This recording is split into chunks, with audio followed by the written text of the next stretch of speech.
Bonjour de Paris. Now, why am I here? Well, I was lucky enough to be covering the Champions League semi-final last night. Unlucky in that it didn't feature Newcastle United, but that is an entirely different series of videos, probably too painful for you guys to re-watch. But I thought, no, while I'm here, I might take the chance to do a Newcastle United Q&A. And thank you for all of you sent in the questions on X. I'll try to work through all of them, and the aim at the very end of the video is to end up in a nice little craft ale bar somewhere whereby the price list doesn't look more like a list of tuition fees. But no, on the subject of managing budgets, straight in, and one question which you guys have asked over and over is, who is the new sporting director going to be? Well, as I reported at the Mail last week, Dougie Freeman is right in the frame. The Crystal Palace sporting director, of course, he is now down. My information last week was he was down to the final 3 candidates. It now looks as if that is down to the final 2. But for a long while now, for a good couple of weeks, everything back to me is that it's been as far and as strong as to say it's Dougie Freeman's job to turn down. I think he's got real strong support on the inside. I think there's a relationship there, or a knowledge of Eddie Howe, and certainly people around him as well. So Freeman is the one for me who I think it will be. There is reports of Johan Spurs, the German, also being in the frame. I know Steve Nixon as well was spoken to a lot about this role. There's been others who have came and gone. Paul Mitchell, Thiago Pinto have also been spoken to. But no, I think now, to answer the question, and that is the purpose of a Q and an A, the answer is, I think it looks like now it's going to be Dougie Freeman. And Freeman wasn't someone I knew a great deal about prior to writing these stories a couple of weeks ago. Of course, I knew of him and who he was. But when you look at his body of work and you speak to people in the game, wow, it's really impressive. He's got a quite incredible reputation. I'm yet to speak to anyone who hasn't spoke extremely well of him. You look at the players they've brought in: Michael Olise, Eze, Joachim Andersen, even Adam Wharton. We saw him play there. I watched the game from the bar here in Paris on Monday night. Crystal Palace 4, Manchester United 0. I thought Adam Wharton in Newcastle looked at over and over and over. I thought he was tremendous. He was very good. The list goes on there, and Freeman for me, yeah. It looks like he is Newcastle's man. Now, just over my shoulder there is Trocadero, where we can't actually get to. Major renovation works going on there ahead of this summer's Paris Olympics. And on the subject of major renovation, well, yeah, we're expecting a busy summer too at St James's Park, and that will be the responsibility of the new sporting director to oversee. Now, lots of questions about incomings, but also one or two about outgoings as well.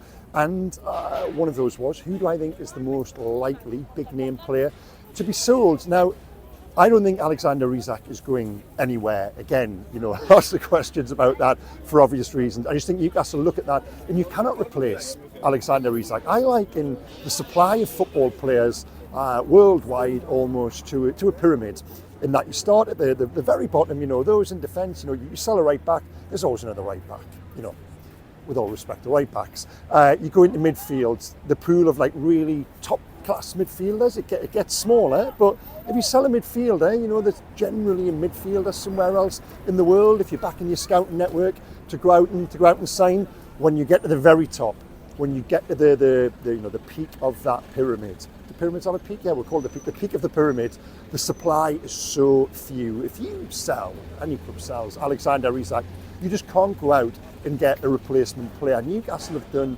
so well to actually identify him in the first place, and to get him in a fee, £63 million. And I spoke to one of our guys in Spain at the time, and they thought Newcastle had overpaid at 63 million. You could see why. I think he'd scored 4 La Liga goals in the previous season. And yeah, there were doubts to the extent whereby Newcastle had a free run at him. Don't forget, Isak was joining a team who had just avoided relegation the previous season. But to look at him now, and he is what, if you're asking me to name the top 5 strikers in the world, I think he would be in there. He wouldn't be in the conversation. He would be in the list. So no, Newcastle won't sell Isak. They realise that there's going to be a new contract on the way for him. Bruno Guimaraes. Now, I'm sliding down my pyramid a little bit here. And we are in the city of Paris now. I don't believe there is PSG interest in Bruno Guimaraes. I think a lot of noise around him generally, with regards clubs, is put out there by interested parties, shall we say. No, I think Bruno Guimaraes will stay at Newcastle by virtue of the fact that I don't think there'll be a buyer at £100 million. I just don't. Now, when the release clause expires, it's been billed as this being a really smart move by Newcastle in terms of having that hard deadline of June the 30th, where the £100 million release clause, that goes.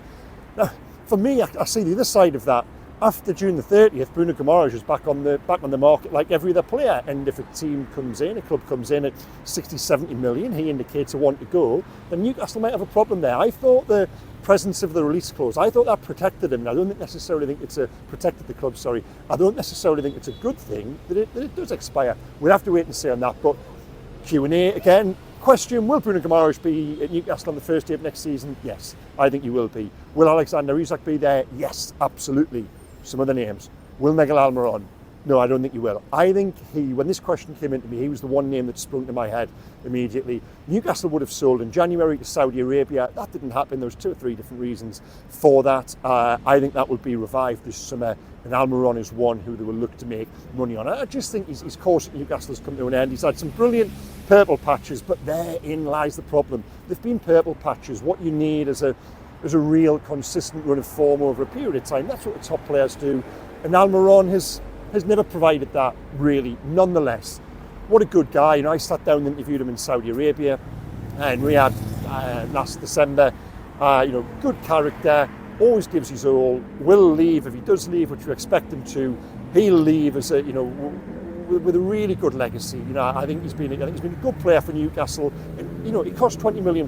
You probably get what you pay for, and I think he's been valued for money in that regard. Who else will go? Well, names put to me: Kieran Trippier, Callum Wilson. Yeah, there's a chance with both. I think I'd rate both as 50-50. Wilson, now he might have gone in January. There was interest there. Atletico Madrid made a loan offer him for a while now. The expectation has been, with 1 year left on his contract, Callum will leave the club this summer. Eddie, of course, has gone on the record in recent days saying he doesn't want that to happen. Just give you a little shot of the River Senya with his boat going down. It's not the time, but it's still very pleasant. Yeah, I can see the logic in Eddie wanting Callum to stay, because if you're getting £5 to £10 million for him, which isn't a lot in the current market, how do you then replace that? You probably can't. The gamble is Wilson's fitness. I think Wilson will probably go this summer. Kieran Trippier, I would rate that as 50-50 right now. Again, there was the offer from Bayern Munich in January. Newcastle, I think the hierarchy would certainly want him to stay beyond this summer. But Kieran has come to a point where it's approaching his 34 later this year. He's got the Euros. I just think it might make a little bit of sense for him personally, career-wise, to have this one last big move, maybe to Saudi Arabia, maybe abroad. I don't know. We'll have to wait and see on that. Now, a little quick fire question: how do I see Newcastle's season playing out in the remaining 3 matches, and where will they finish in the Premier League? I'll say now, with an absolute degree of confidence, they will be playing European football next season. 7 points, of course, guarantees Europa League football. That means Chelsea and Manchester United, while it would match that total, the goal difference as such, Newcastle will be assured of 6th place, perhaps even 5th, if Tottenham continue to go the way they're going. But I honestly think 6 points will be enough to finish above Manchester United. I don't think Man U will beat Arsenal on Sunday. So to that end, if Newcastle can beat Brighton, who've got nothing to play for on Saturday, which I think they will, if they can beat Brentford on the last day, who've got nothing to play for, which I think they will, that for me will guarantee European football at least. The danger, of course, is Chelsea, a resurgent Chelsea, or those words. Did ever think we'd say those words? And they've got 3 favourable fixtures between now and the end of the season. Now, I don't think they'll win all 3. I just don't really rate them, to be honest with you, beyond Cole Palmer. But it is a possibility, and that is what Newcastle have got to guard against. Why I've got confidence in them is now the bench, the depth. How many times have I said this season where I've looked at the team sheet and I've spoken to you guys on the WhatsApp group in my little note before the game, and I've judged the result not by the starting 11 but by the bench, and how many times has that played out to be true? Games now are won with 14, 15 players, and they're won over 97 to 100 minutes. Newcastle were expiring after 70, 75 in so many matches, and it was no coincidence that they conceded at one point, I don't know if this stat is still alive, but the most goals in the last 15 minutes of any team in the Premier League. So for me, the return of the big players, and when you're a starting player, you just look at the bench, you see Joe Linton there, you see Callum Wilson, you see Harvey Barnes, you see Elliot Anderson, and that just gives, I think in many ways, that brings out more in those who are starting anyway, knowing that they've got players who can either come on and help them, in terms of you give your lot for 65, 70, 75 minutes and you go off, or you don't ever want to come off and you play better from the start as a result. But I do think Newcastle now are actually finishing the season, perhaps potentially, in one of the strongest positions, one of the strongest places they've been all year. Now, it was only a victory down at Burnley on Saturday, and Burnley, but I thought there was a lot about it that was encouraging for the final 3 games. So yeah, guys, we'll be back. It won't be cities like Paris next year. No, we've done the Champions League. Yeah, I always liken this to, we were kind of unlucky. As good as the group of death draw was, and it was wonderful, we were spoilt, we almost skipped the stag do years, you know. We came straight to the wedding venues where it's 10, 12 euros a pint, Paris and Milan. Let's go to Eastern Europe, let's go to some outposts next year, and I, for one, am absolutely confident that we will. Well, here we are at Place Diana in the 16th arrondissement. I just thought I'd stop and pause for one moment. I still remember that morning so well of Sunday, August 31st, 1997, holding a minute's silence before we played a game of junior football, and yeah, it still feels quite eerie every time you're in this area, walking over the tunnel, over the bridge. So yeah, I just thought I'd stop for one moment. Now here we are on the stunning tree-lined avenue of George V, and for those of you who only want to know about incomings, thank you for getting this far. Yeah, and a lot of questions about Tosin Adarabioyo and Lloyd Kelly as well, of course, 2 free agents. Now it seems funny talking about something which is free in this city, but yeah, now Newcastle, for obvious reasons, are exploring that market. Talks, I know the talks have taken place with both players, representatives of both players. Now at the moment, I wrote this in my notebook column on Friday, just a little word that Tosin Adarabioyo knows where Newcastle see him fitting in potentially to their plans next season. I think they would see him as a starting centre-back. And I've just got a little whisper that he might be leaning towards a move to St James's Park. Lloyd Kelly, now there is a lot of competition for Tosin, by the way. Now Lloyd Kelly, there's been noises for a while now about this one being close. We, the Mail, first reported this, it must be 6-7 weeks ago, I can't remember now, that initial talks had taken place with Lloyd Kelly's representatives. Steve Nixon was leading those. We believe they're ongoing, but there is an issue over the size of the agent's fee, and the dilemma Newcastle have got is, you're getting a player for free, yes, but do you want to be held to ransom or pay an inflated agent's fee, even if you worked it out over the length of the transfer and the absence of a transfer fee still might make sense financially? I don't know. That is the hold up at the moment, I'm told. But certainly both players Newcastle like. I think they would do deals. Would they do deals for both? Well, yeah, I think they perhaps would if they were both viable there, because you look at Newcastle's options in defence going into next season. Sven Botman is out injured until we don't know when, certainly missing the first couple of months of the campaign. Newcastle's problems at left back, as good as I think Dan Burn have been, they still need what you would say, they still need more in the left back position. And you know, Jamal Lascelles, another who's out injured, but is also entering the final year of his contract. So yeah, those are absolutely 2 names we're going to have to keep all over in the coming weeks. Now, I've been asked as well, are Newcastle in the market for a goalkeeper this summer? I think they're looking at goalkeepers. It's long been a position whereby Nick Pope, rather. Now, he was an improvement on what they already had in terms of he was a goalkeeper who populated that area between his own goal and the defence. Now, what Nick Pope doesn't have is that sweeper-keeper element with his feet, really, even though I think his ball work has improved in his time at Newcastle. That would be the future evolvement, is that a word? The future evolution of the goalkeeping department. So they're looking at goalkeepers. Aaron Ramsdale is someone Eddie Howe knows well. I think preliminary talks, certainly conversations, nothing formal, have taken place in the background, but I wouldn't see that as an absolute priority going into this summer. But if things fell in a certain way elsewhere, is it something they would look at? I think absolutely yes, and if not this summer, certainly next summer, we could see Newcastle spending a fair amount on a goalkeeper, but it is one which is absolutely on their watch list. Now, I've already touched on, we think Miguel Almiron is probably going to move on this summer. That would then bring into play a new right winger. And Newcastle have watched in recent months Neto at Wolves, Nico Williams at Atletico Madrid, most recently Michael Olise at Crystal Palace. Now, the Dougie Freeman deal, you know, that might all be tied in. Olise, I think, would cost a lot of money, and after his performance earlier in the week, well, wow, wouldn't we all love to see him? I'd love to cover him as a player at St James's Park. I think he's tremendously exciting, but there would be big competition for him. But nonetheless, right winger, that is an area in Newcastle. And this, for me, is a position. Now, I like Harvey Barnes. I think Harvey Barnes is a good signing in terms of the guaranteed Premier League numbers he brings, and when he's been fit and when he's been playing, he has showed that return. But Right winger is a starting position. Now, I think it's a starting position they can improve on, which I thought they perhaps should have done last year. So, yeah, I would expect to see, if they can, a significant amount of money spent on a right winger this summer. Next question, are Newcastle United going to sign a number 6? Oh, goodness, 12 months on, we're still here talking about number 6s. Eddie Howe doesn't think they necessarily need one. He's long since stood by this. If his midfield is fully functioning, a midfield with a combination of Joe Linton, Bruno Guimaraes, Sandro Tonali, Sean Longstaff, Elliot Anderson, Louis Miley, Joe Willock as well, of course, he believes he doesn't have to go and spend 30, 40, 50 million pound on a holding midfielder.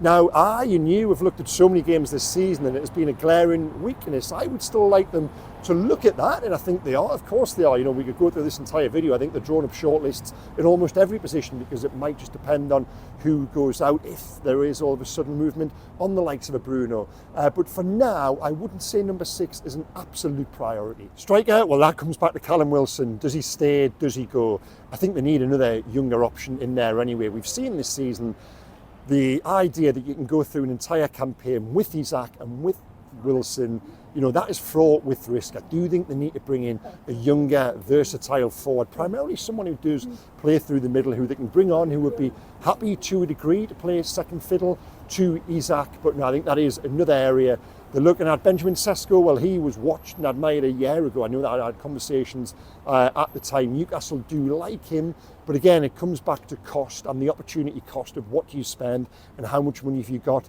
elsewhere. So at the moment, I hope this brings some clarity amid a lack of clarity, but almost everything is an option, and the one position or the two positions they are focusing on, I think at the moment, they are looking at those two free agents, Kelly and Adarabioyo, above all else, because that is, there's clarity there to a degree in terms of what they need to do. They need defenders, they know the price, they know the numbers involved. I think before any other deal, we'll see those two resolved first of all. And finally, on the subject of incomings, what is Newcastle United's budget? Yeah, this is like the summer of 2023 all over again. Now, I'm not going to commit to a number. That is because my information back so far is that there is no number. Yeah, I think a lot of it will depend on where Newcastle finish in the table and how they look after June the 30th, which is the cut-off for the current PSR period. So, yeah, even though I'm asking the question as I did a year ago, the answers back at the moment are no specific budget. Well, here we are on the Champs-Élysées. It doesn't beat the streets of Gosforth, mind, but nonetheless, it's okay. Now, a few questions about my last video, which was from Gosforth, about Sandro Tonali, and I'm not going to go over old ground, so I'll answer a few of my own questions. Now, do I think Sandro Tonali is a very good footballer? Yes, of course I do. I've made that abundantly clear. I was lucky enough to be this time last year, in fact, in Milan for the Champions League semi-final. I loved what I saw then, when Newcastle signed him. I thought it was a brilliant signing. I really did. Now, do I think Sandro Tonali was then wonderful when he came in? No, I don't, and I'll say that. I thought there were points of concern, and I know those were shared internally. But do I think Sandro Tonali can be a very good player for Newcastle, even better than that, when he returns? Yes, 100% I do. There's not the extremes. Sandro Tonali he wasn't terrible, he's not fantastic.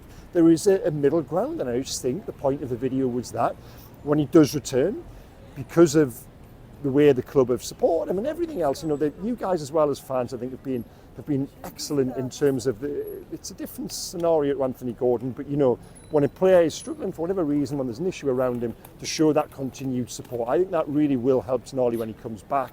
But I do think he's got a lot to prove, and like I said, I'm not going to go over old ground. I am straying into that territory a little bit now. So just to finish there, yes, can he be a brilliant player for Newcastle? 100%. Now, I promised you a couple of quick fire questions before, no anything but. So here we go, I'll try again. Favourite Newcastle game to cover this season? Newcastle 4, Paris Saint-Germain 1. How can it not be? Favourite non-Newcastle game to cover this season? Well, I'd go back to last week, again, when I was lucky enough to be in Dortmund. Dortmund 1, Paris Saint-Germain 0. Almost features PSG. I have nothing against them. But no, I just think when Newcastle were there in the autumn, I think we're almost cheated out of the very best of the Westfalen Stadion in terms of the atmosphere. It was a damp night, it was a group stage game. What we saw there last week for that semi-final was just an entirely different level. Wow, that was so inspirational, and laid the groundwork for Dortmund ultimately making the final. I thought the semi-final tie had the deserved winners as well. Now, Favourite Newcastle player to watch this season? I called it at the start. I'm not going to change my mind. It played out exactly as I thought. Anthony Gordon. Favourite non-Newcastle player to watch this season? Well, I'm going to stick with the theme here. I'm going to go Niklas Füllkrug of Dortmund. Yeah, Germany's answer to Ricky Lambert. It was great fun watching him play and see him score that goal he did in the semi-final there last week. So if Newcastle want to abandon their model of signing young with value and developing them, and as I said before, having someone who might play second fiddle to Alexander Isak next season, why not go and get Füllkrug? He would be great fun. Well, guys, thank you for all the recommendations you sent me in terms of getting a nice beer in Paris. I was particularly intrigued by Steve Carney's suggestion of a pint of hope. That did look good. The problem was they were all 40 or 50 euros away in a taxi, so I've settled instead for this spot on the banks of the Seine, and I've paid a premium for a not so premium pint of IPA. So yeah, thank you so much for watching, guys. And one last quick question to finish with, and you can hold me to this as the summer goes on. Newcastle signed 4 players last summer. If they were going to sign 4 this summer, who do I think they'll be? Well, okay, let's go. Aaron Ramsdale, Lloyd Kelly, Tosin Adarabioyo, and Miguel Almiron. Okay, guys, let's see how that plays out. Thanks for watching. See you soon.